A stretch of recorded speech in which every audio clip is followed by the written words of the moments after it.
Hey guys, and welcome to Money Talks News, the podcast. It's the podcast that makes you richer one day at a time. I'm your host, Stacey Johnson. I own Money Talks News, and I've been investing for about 45 years. Actually, is that right?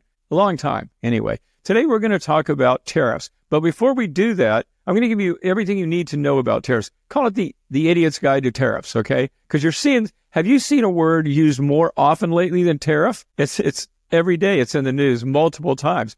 But before we start talking about tariffs, where I explain them and what they mean and how you can trade around them, let me explain. Let's go back a step and talk about free trade. And now I want you to imagine a perfect world. Here's what that perfect world looks like. On my side of the Atlantic, people really want to buy clothes and cars and furniture and all kinds of stuff. And on the other side of the world, there are people who really want to make a decent living. They're ready to build cars and furniture and make clothes. And all they want to do is make $5 an hour. Well, this is great for everyone because now my clothes, my cars, my furniture are going to be cheaper, and they are going to make more than they were making just in subsistence farming. Now they're working in a factory making $5 an hour, which to them is all the money in the world. Now they've created a middle class, and now they could actually buy some of these products from us that we make, like computers and things of that sort. So now the whole world's standard of living has been raised. I'm getting stuff cheap. They're getting a better standard of living. And this is what free trade would be. And what it really is doing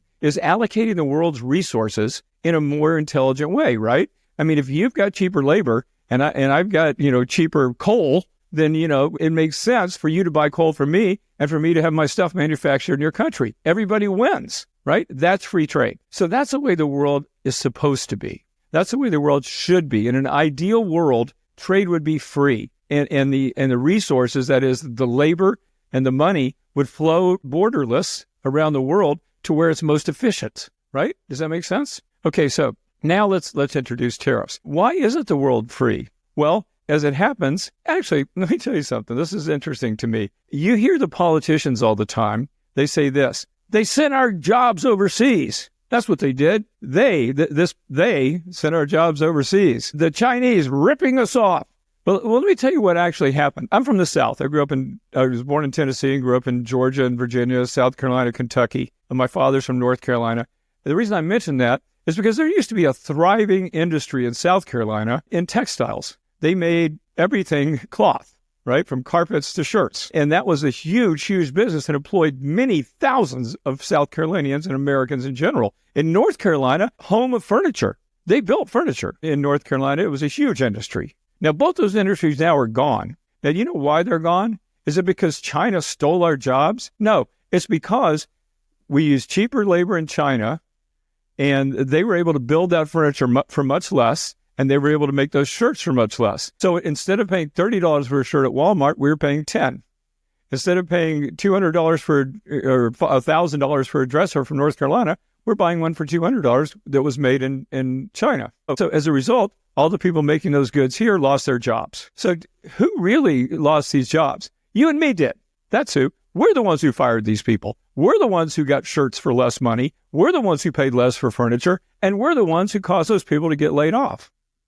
So this is where I'm getting to tariffs. Okay, give me a second. But we're the ones who caused these labor problems. Now, what should happen again in a perfect world is that the government sees these people losing their jobs in North Carolina building furniture, and they see the textile companies closing down in South Carolina, and they see these people getting laid off, or they see in Detroit, we're buying so many Japanese cars that these guys are getting laid off. And so what the government theoretically could do, I'll stop short of saying should do, although I do think this is what they should do. They got to retrain those workers, because you know what happens if you don't retrain those workers that have been laid off? Look, everybody's happy.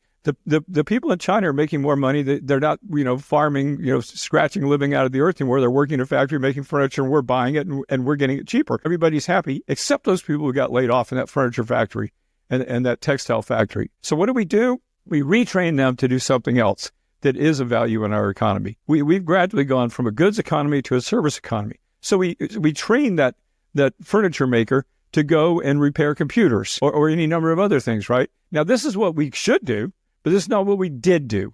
What we did do is say, to hell with them. We got our cheap furniture. We got our cheap shirts. Let them worry about how they find their next job.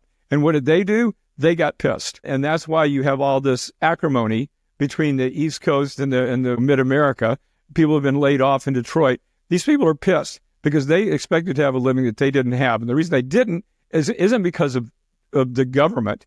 And it's not because of China. It's because you and I had access to cheaper stuff, and that's what we're going to do. We never went to the store and went, you know what?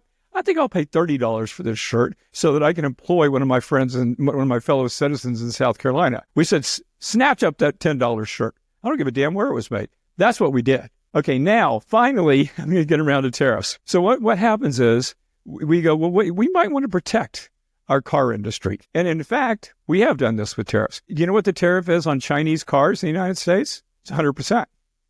So in other words, you want to get a car from China, you're going to pay double the price for it. And what that's doing is protecting protecting our workers. So the cars are going to be made here. Just recently, new President Trump put in tariffs on steel and aluminum because he feels it's important for us to be able to make steel and aluminum in our country. So he's going to make it more expensive for us to buy it from another country.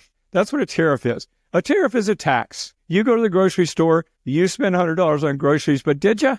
Or did you spend $106 because of sales tax? That's a tariff. A tariff is just a cost put on anything that you're importing. Our president in the past has said the other countries, China's paying the tariffs. That's bullshit. That's not true. Whoever imports the stuff from China is one paying the tariff. And unless they're going to lose money themselves, they're going to pass that increased cost along to you.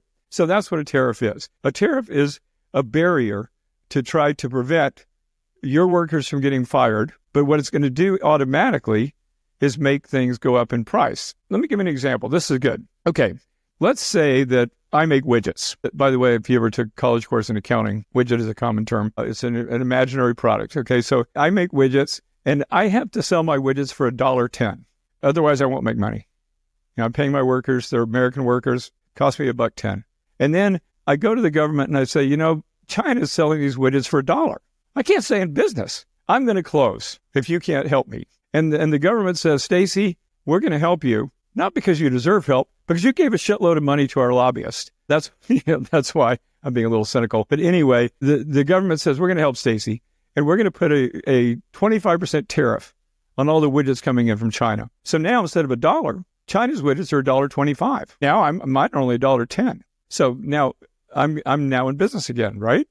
I'm doing well. But you know what? Now that I realize that I'm the low-cost producer, widgets now at $1.10, and the next producer, the one from China, has to charge $1.25, maybe I'll just raise mine to $1.20. See what I mean? So once the government is protecting me, protecting my industry, I'm free to raise prices. Do you remember when inflation was happening a few years ago and everyone was so pissed? And every company was like, well, it's inflation. We just have to raise prices. And a lot of people were accusing these companies of just using inflation as an excuse to raise prices. And a lot of them were doing that. Same thing here. I can say, tariff this, tariff that, but I'm going to raise my price to whatever the market will bear. And in the example I just gave you, the market will bear anything under $1.25. So tariffs can be inflationary. Now, they also protect mediocrity. What if I'm a horrible producer of widgets? But the government's made it so expensive to get widgets from any other country, everybody's got to buy my widgets. I don't have to be more efficient.